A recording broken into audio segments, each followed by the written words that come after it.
Do you have no sense of shame at all? Just what do you think you're doing here, Tony? Huh? What's going on, Valerie? I have no idea why you'd suddenly send me such an aggressive text like that. It's my dad's visitation, right? And the funeral is tomorrow, so I'm not sure what exactly you think is shameless about a son going to his own father's visitation. Oh, sure. Now you're the loyal and devoted son, are you? Maybe you should have shown your father a little more respect when he was alive. You never came around to visit him, so what makes you think you have any right to pretend like you care about him now? Never is a bit strong. Though I will admit that I haven't been able to get back home as much as I'd like.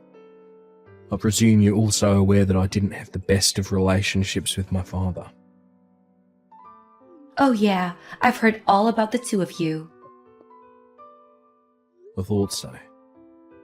My relatives were also well aware of the circumstance surrounding my relationship with my father, and for the record, I've met with my father plenty of times over the years. It just so happened that I mostly saw him at the homes of my relatives who live nearby. Despite the difficulties between us, it's not as if we had cut each other out of our respective lives. And since the visitation and the funeral are, in some sense, a sort of family reunion, I'd say there's no problem at all with me coming here today. Ugh, you're unbelievable. Like seriously, this is super gross. What are you doing? I'm sorry, Valerie, but you're going to have to be a bit more specific. What exactly am I doing that's so gross? Don't think I don't know. It's clear to everyone around you exactly why you're here right now. And that would be? Let me put this in the most delicate way I can. A broke high school dropout like you has no right to come to your father's funeral. Do I make myself clear? Actually, no. I don't really see why being broke or a high school dropout would preclude me from coming to my father's funeral. Care to elaborate? Do I have to spell it out for you? You're broke. You're a high school dropout. You're just here for money. Money? Yes, that's the only reason you bothered to come to the funeral. You're still not making any sense. I know that you're desperate to get your share of your dad's inheritance, but guess what? You're not getting any. So get out. There's nothing for you here. Inheritance? Did you by any chance find my dad's will? What will? Yeah, my point exactly. My brother and family told me that my dad passed away quite suddenly and hadn't had the opportunity to put together a will. As such, his inheritance will be split up according to the laws of our state. In other words, how my dad's estate is divided up between his heirs isn't something that I have any power at all to affect. It'll all be carried out automatically by the city government. If you're trying to confuse me with all that legal jargon, it's not going to work. All of that was layman's terms. I'm not sure which part you think was jargon. That's so like a high school dropout. They always use big words they don't understand to sound smarter than they are. Anyway, I'm planning to be in town until my dad's funeral is over. Oh yeah? I might just have to have a little chat with your brother about this then. By all means, go ahead. I've already talked to him and he said I was welcome to come. Conversely, if I were to be absent from the funeral after coming to the visitation tonight, I think that might disturb several of my relatives who are expecting me to come. Whatever. Fine, but you need to get out of town immediately, after the funeral is over tomorrow, got it?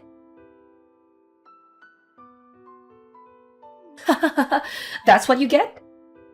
Valerie, would you mind explaining why you just dumped a bucket of water all over me?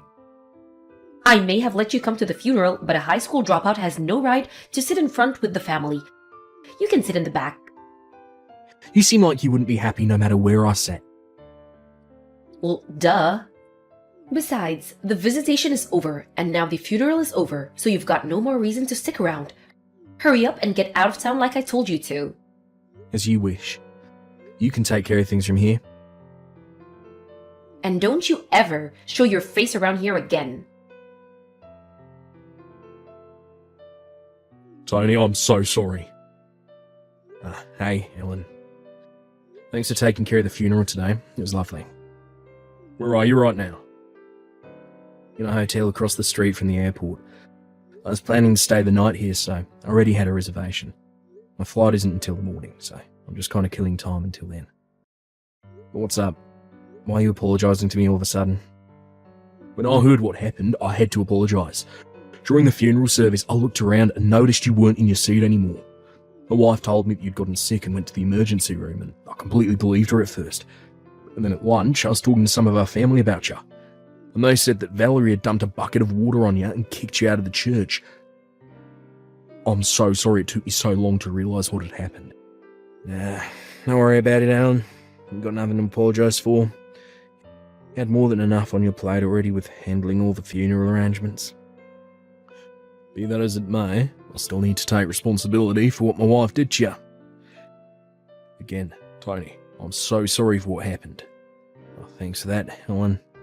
Like I said, I don't hold you responsible at all, but it's big of you to come and apologise to me like this. Although I have to say, there's something Valerie said that has me concerned. What did she say? She told me she thought the only reason I came to the funeral was to get my hands on Dad's inheritance. What? I bet that's a big part of the reason why she dumped water on me and kicked me out of the church. What the? How did she get that idea in her head? You're not even Dad's legal heir. Yeah, I was just as confused as you are. I don't know. I guess it would make sense that she didn't know all the details since she only married into the family. But no matter what I said, she refused to listen. She was so upset and excited about the whole thing that I was never able to give her a proper explanation. I'll see. In any case, as long as Valerie is angry at me, it seems like my presence there would only cause more trouble than I've already caused. I know it's only been a short time since Dad died, and I hate to force this on you in such a difficult time, but is it alright if I leave everything from here on out to you? Yes, no trouble at all. Leave everything to me. I'm sorry about everything that happened, really, I am. I'll contact you again once things settle down over here. Gotcha. Thanks again, Alan. Talk to you later. I don't believe you, Tony. What are you doing back in town? I told you to stay away. Not that it's any of your concern, but I was visiting some old friends of mine. Liar! You're still after your dad's inheritance, aren't you? I suppose this has something to do with the fact that there's a meeting with the city about Dad's inheritance today. Obviously. Well, I know you have all sorts of things you'd like to say to me right now, but let me save both of us a lot of time. I'm meeting with my friends, and then immediately heading back home. What? Valerie, I was trying to tell you back at my dad's funeral, but you're under a huge misunderstanding. Regardless of what you may think, I'm not actually one of my dad's legal heirs. Wait, you're not? I think you're aware that while I call Alan my brother, we're technically just stepbrothers, right? Yeah, I knew that. Right. So Alan is our dad's son, and I'm our mum's son. So when our parents married, both of us were already adults and had our own established lives.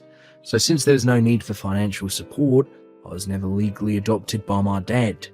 What this means legally, in the same way my brother wasn't entitled to any of my mum's estate when she passed away a few years ago, I'm not entitled to any of my father's estate right now. We were both fully aware of that from the very beginning. And since I have no rights to receive any of my dad's estate, there's no point in me attending the meeting with the city today. You're not fooling me. You're probably gonna camp out in front of City Hall to beg for money from your brother once the meeting is over. Why would I do a thing like that? I'm not really hurting financially or anything. Liar! I started up a company with a friend of mine 3 years ago. I'm currently serving as vice president of that company. Vice president? Not one to toot my own horn, but our company's doing pretty well. I think it's fair to say that I'm in a pretty high income bracket for people my age. Whoa, that's... really? But how? You dropped out of high school. The only reason you would do that is if you were super dumb. How did someone like you become the vice president of a successful company? I'd say that's a pretty ignorant view of high school dropouts. Excuse me? Sorry, I just got to my friend's house, so I'll be taking my leave here if you don't mind.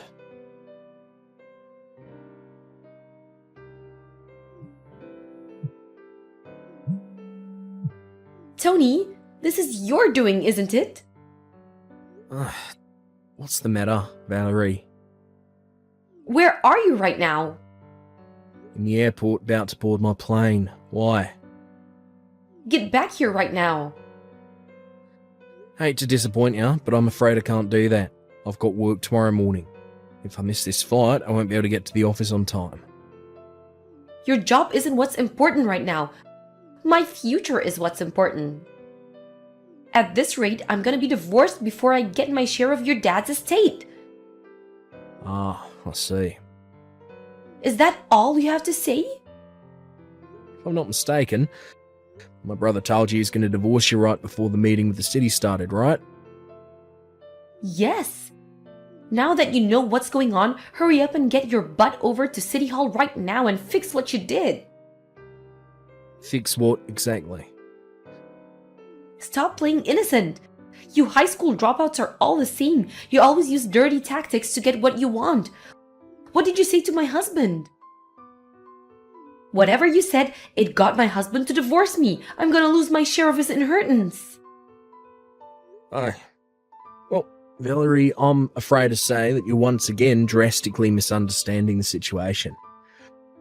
How? Ordinarily, this is a conversation that would be best to have in person, but in your case, I think writing it all out via text will help you understand. Just spit it out already. What did you do? I'll explain it step by step, so make sure you read each message thoroughly before moving on to the next one. First of all, about the inheritance. As I mentioned before, my deceased father's only legal heir is my brother, Alan. If my mother was still alive, then she would also be a legal heir as his wife, but she passed away a few years ago. So again, the only legal heir is my brother, Alan. Aren't you forgetting someone? What about me? No, I wasn't forgetting anyone. My brother is the only legal heir. What? Let me explain this in the absolute simplest possible terms. According to local, state, and federal law, daughters and sons-in-law are not considered to be legal heirs with inheritance rights. Wait, really? In the event you're adopted as their legal child or written into their will as an heir, then yeah, you would be a legal heir with inheritance rights. As far as I'm aware, that didn't happen in your case. So once again, the only legal heir is my brother. Then why did he divorce me? If I was never gonna get any of the money, then what's the point in divorcing me? I believe that my brother's divorcing you for reasons that have nothing to do with the inheritance. Then why? Speak of the devil. Looks like Alan is trying to call me right now. Alan? Really? I'm sorry, but if you'll excuse me, I'm going to take this call. I'll message you when I'm finished. Sorry to keep you waiting, Val.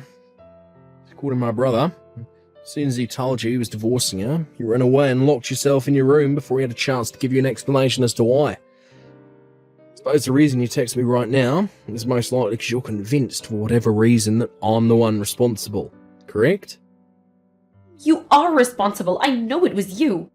You're just mad at me because you found out you wouldn't get any of your dad's inheritance. Valerie, please. I wish you'd stop making such brash allegations against me. I already received my mother's inheritance several years ago when she passed away. and my brother is the only person with inheritance rights to our father's estate. Both of us have been well aware of this for quite some time now. What inheritance? Your mother was so poor you had to drop out of high school to get a job and support her. What inheritance could she have possibly left you? Well, you're correct about one thing. We definitely had financial difficulties in my childhood years. I knew it. However, it was only for my childhood years. After I graduated high school, my mother took an enormous risk and opened her own interior decoration store. Really? It's quite successful, and she left me a sizable inheritance when she passed.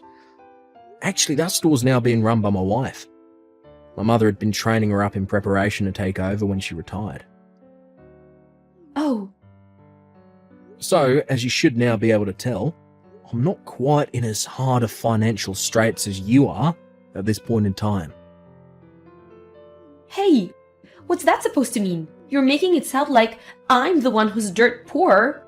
I wouldn't make a claim like that without any justification. As I understand it, you have outstanding debts totaling $30,000. How did you? Then there's the matter of your infidelity. My what? Sorry, allow me to rephrase. My brother is divorcing her because of your affair. Oh, He only gave me a basic overview, so I'm a bit short on the specific details, but from what he said, he seems like he did his homework. You should operate on the assumption that he knows basically everything. no way. I worked so hard to hide it from him. It would seem that you left behind a trail of breadcrumbs which Ellen picked up on.